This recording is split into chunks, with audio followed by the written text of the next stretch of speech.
When watching films such as It or The Conjuring, viewers expect to be scared. It's what they signed up for by choosing a horror film. What audiences don't expect is to be scared by an animated feature, much less a Disney film. There have been moments in which viewers have found themselves scared, and these viewers aren't always children. Whether it was a scare the audience remembers from a young age, or even an ominous feeling they discovered when older, animated Disney features can sometimes cause quite the fright. Here are some of the scariest Disney films ever made. First is The Skeleton Dance, 1929. To be sure, there are a bunch of super unsettling early Walt Disney animated shorts. If you like this list, maybe we'll go into more depth. But there's always been something particularly eerie about The Skeleton Dance. Directed and produced by Walt, animated by Walt's right-hand man, Ub Iwerks, and featuring music from Carl Stalling, The Skeleton Dance was the first of Walt's innovative and highly influential Silly Symphony series of animated shorts. The short is very much what the title suggests, with skeletons dancing and turning their bones into musical instruments and the like. And yes, it is very fun to watch, but it's equally unsettling. From the opening with an owl's wide eyes that soon also reveal the moon, to the tree that takes on human proportions, to the skeletons themselves, at once both identifiably human and outrageously ghoulish. When the film was released, it was too dark and demented for some territories. The New York Times reported that Denmark had banned the film completely, but it is now rightfully seen as a classic of early animation and a Halloween staple. Boo! Second is Pinocchio, 1940. While most people point to a single sequence in Pinocchio for its intensity and creepiness, there's an argument that can be made for the entire movie being disquieting and unnerving. The sequence in question, in which Lampwick, a no-good-nick Pinocchio befriends on the way to Pleasure Island, is transformed into a donkey, is definitely one of the most profoundly disturbing animated sequences Disney ever committed to film. The transformation itself is incredibly scary, the way that Lampwick's hands turn into hooves, and pretty soon he's fully donkeyfied. But what's just as scary is what comes after. The animalistic panic in the character's performance and the way he kicks out the mirror and brays incessantly. But the movie has an overall weird and off-putting vibe, perhaps due in part to the fact that an American studio was adapting an Italian story and giving it a Germanic stylization. Also, Monstro the whale is terrifying, and there are so many weird flourishes and transformations, from Pinocchio's longing to become a human boy, to the talking cricket, to the eerie, ethereal quality of Blue Fairy, to the fact that Pinocchio physically transforms when he tells a lie. Pinocchio is so beautifully animated and so wonderfully told that all of the weirdness and terror is made even more realistic and vividly realized. As Walt Disney's most fully realized animated classic, it is also a testament to how important those scary moments are to children's entertainment. In the years since its release, Disney, the company, has chosen to emphasize its aspirational elements and the sing-songy sweetness of When You Wish Upon a Star. The melancholy has all but been erased, but it's the terror that gives the movie its power. How else are children supposed to know the dangers of vice, dishonesty, and giant whales? Next is Fantasia, 1940. If there's one segment of Fantasia, Walt's ahead of its time musical experiment, that is seared onto the viewer's brains, it's the Night on Bald Mountain segment. The second to last installment in the wordless anthology, right after it comes Ave Maria as a kind of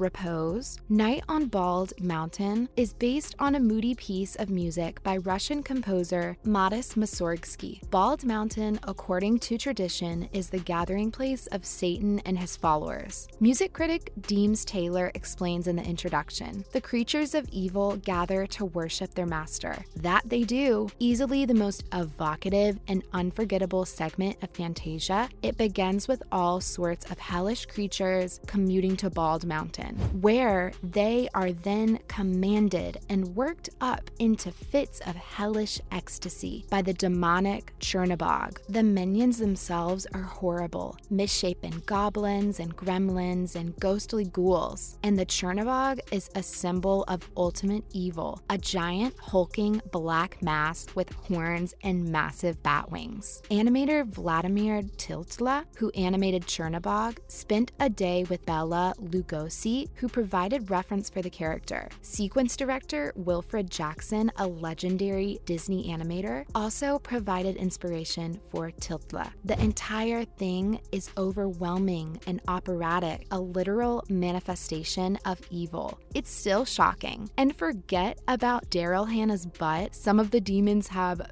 bare breast, nipples and all. Keep in mind this was right after the sequence with the ballerina hippos. Sure, there are other segments of Fantasia that amaze and repel in equal measure. The less said about the racially questionable centaur, the better, but nothing beats the force and power of Night on Bald Mountain. Chances are, if somebody mentions Fantasia, this is the first and maybe only segment you think of. Moving on, we have The Adventures of Ichabod and Mr. Toad, 1949. One half of this package film, in which multiple shorter stories are combined, is dedicated to the legend of Sleepy Hollow, Washington Irving's immortal campfire tale. And while there are definitely lighter elements to the half of the movie, particularly Bing Crosby's bouncy, happy hour narration, it's also scary as heck. The demonic headless horseman, who would become an integral part of the company's annual Halloween celebration, appearing in television specials and in the theme parks, is particularly frightening, and former Disney animator Tim Burton would admit to borrowing large swaths of the animated retelling for his own Sleepy Hollow, with star Johnny Depp wanting to wear prosthetics to better approximate the Disney version of Ichabod Crane. That, surprisingly, didn't happen. There's an elemental power to Disney's horsemen, even when it's revealed to be a hoax, and it's so beautifully animated, from the gallop of his ink black steed to the way the flames escape from the pumpkin's eyes. At this point, even if you haven't seen